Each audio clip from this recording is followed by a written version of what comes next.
It's really good, Bill, to welcome you to this KAC online today. This weekend, of course, is the Anzac Day weekend, and Bill, who goes to the 8 o'clock congregation, has been part of the team for many years that's put together the Anzac Day service, which should have been last Sunday. Bill, has there ever been a year before this year where Anzac Day was missed? Not to the extent that it is at the moment, but I can remember in 1968 when I was in Vietnam, we were actually involved in the contact on Anzac Day in that year, but there were still services here in Australia. But this is the first time in my living memory that there has been no march or service for Anzac Day. Quite an incredible year this year. Very much so. Very much Bill, so.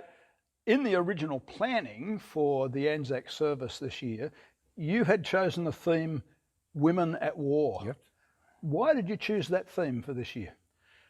Well, for many years we have done Air Force, Army, Navy at our Anzac services, and we hadn't done the women. So that we made the decision this year that we would do Women at War, because they have been a very important part with warfare over the years, and they've got a much bigger role now than they did previously, and it needs to be recognised, and it deserves to be recognised.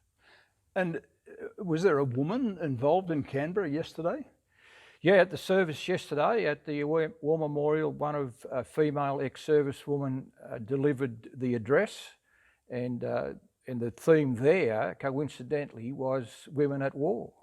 Well, there you go. It makes it count, doesn't it? It does make it count, yeah. So, Bill, just give us just a quick summary, perhaps, of some of the things that you might have been talking about had we had the service last week. Okay. We would have mentioned about the nurses, particularly in the First World War, who nursed our men after Gallipoli on the island of Lemnos and then on the Western Front. Then, of course, they were involved in the Second World War.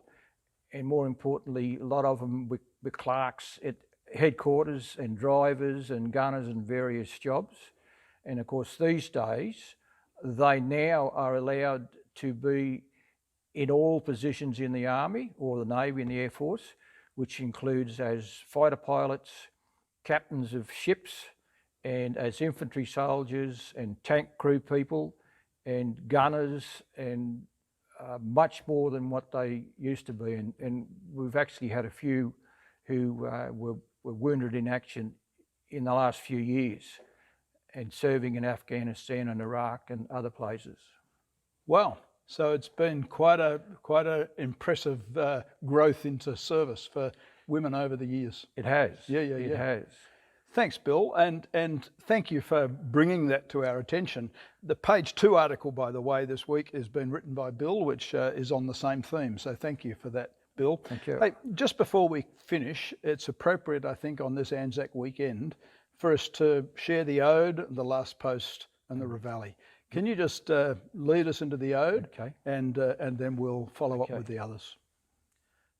They shall grow not old, as we that are left grow old.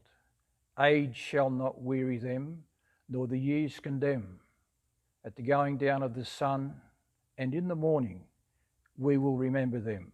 We will remember them. Lest we forget. Lest we forget.